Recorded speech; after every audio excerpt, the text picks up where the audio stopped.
anyone in my position has to be a little worried about the possibility that my words will be misunderstood. It may be that my accent is too difficult for you to clearly make out my words. It may be that I speak too quickly or too slowly, but at least hope that you can get the essence of my words. And the essence of what I want to convey here are two things. One is that as an African American in the United States, we see ourselves as one in the struggle of Dalits in India against the common foe of oppression and subordination. And two, that we too recognize the great work of Dr. Ambedkar. I know there's no mechanisms among my people to sit there and say, this is the black person that I would appoint to come and participate in a celebration of Dr. Ambedkar's birthday. But I'm one who is very well aware of the African American struggle. I have been a law professor for 30 years. I have written 2 books, 60 articles dealing with African American struggles. I have presented and talked about our struggles on over 100 occasions. I have lectured about the African American struggle in places all over the world. London, Johannesburg, Prague, New York City, Amsterdam. But I'm also very familiar with India. This is my 9th visit to India. I've spent over a year of my time here. My first visit here was as a Fulbright scholar 20 years ago, where I was stationed at the National Law School of Bangalore for 5 months, and at the Indian Institute of Dalit Study, or in the Indian Law Institute. I have been back to India several times and have met with Dalit intellectuals and those concerned with the Dalit struggle on numerous occasions. I've brought a group of American academics to travel through India in October 2012, as well as last June. And during those travels, we've had conferences talking about the struggles of African Americans and comparing those struggles with the struggles of Dalits. I've done that in cities like Mumbai, New Delhi, Haryana, Patna, Varanasi, and Bangalore. I've also visited several other cities of India, including Chennai, Amritsar, Calcutta, Mangalore, Lucknow, Cochin, Jaipur, and many others. I've had the good fortune of talking at celebrations of Dr. Ambedkar in London, in New York City, here in Mumbai, and here in Delhi. So I'm one of those African Americans who's both very, very familiar with our struggle and very, very familiar with the Dalit struggle and very, very familiar with Dr. Ambedkar. So it is really an honor for me to be allowed to come and deliver a few words about Dr. Ambedkar. And believe me, when I say it's an honor, I really appreciate and understand how much of an honor it truly is.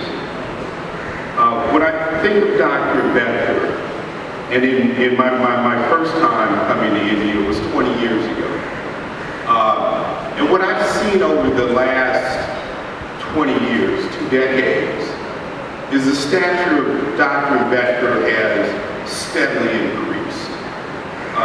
He's recognized for his contributions, for his intellect, for what he has done for India, not just for Dalits, but Indian society in general, much more so now than 20 years ago. And in the United States, We've seen a similar thing happen with Martin Luther King Jr. Our Martin Luther King Jr. Died in 1968. In 1971, we first tried to get a national holiday for his birthday. We turned in a petition with over 3 million signatures, but at that time, Congress could care less about Dr. King.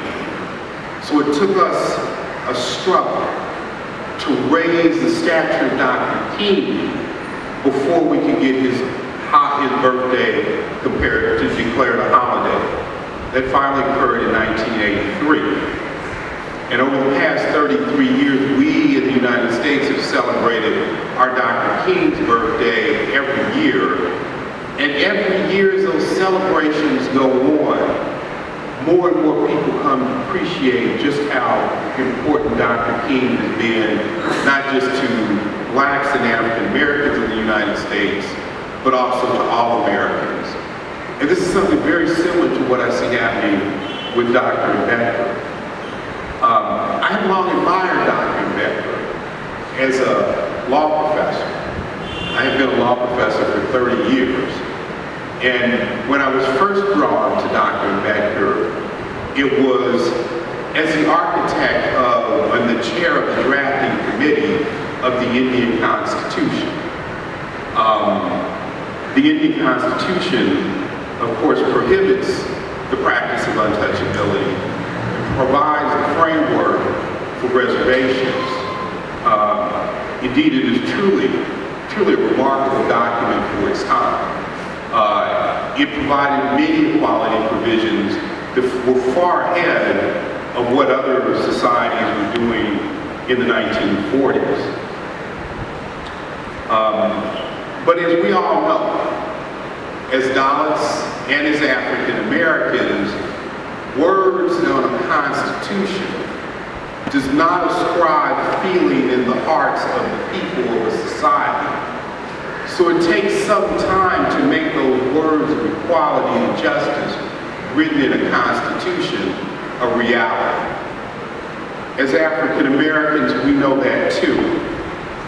In 1868, our Constitution was amended to make us citizens of the United States and to provide that we have equal rights under our Constitution.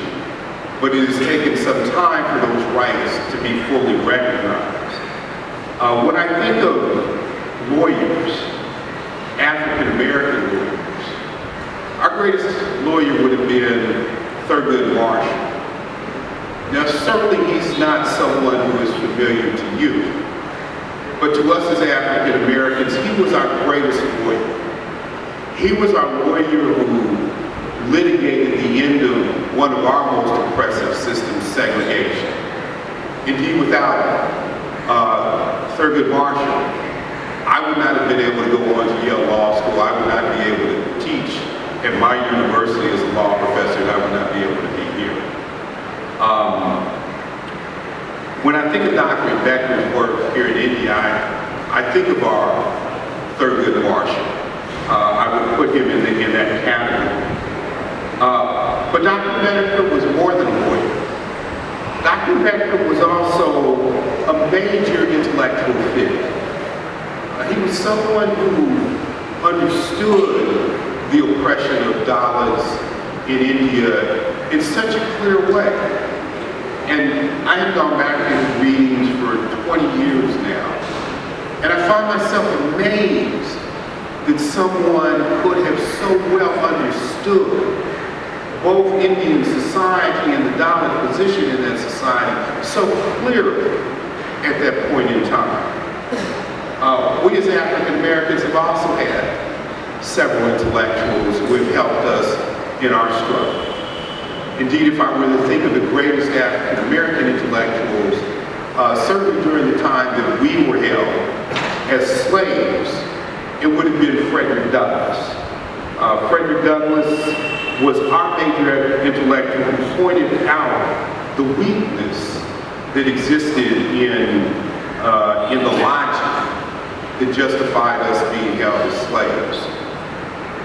Indeed, when Dr. Ambedkar with great disdain for any legal code, burned a copy of Manu Smriti in 1927. It was very reminiscent of our Frederick Douglass, who delivered a speech on July 4th, 1852 in the United States. Douglass had been asked to speak about what July 4th, which is the long-standing Independence Day in the United States, meant to African Americans.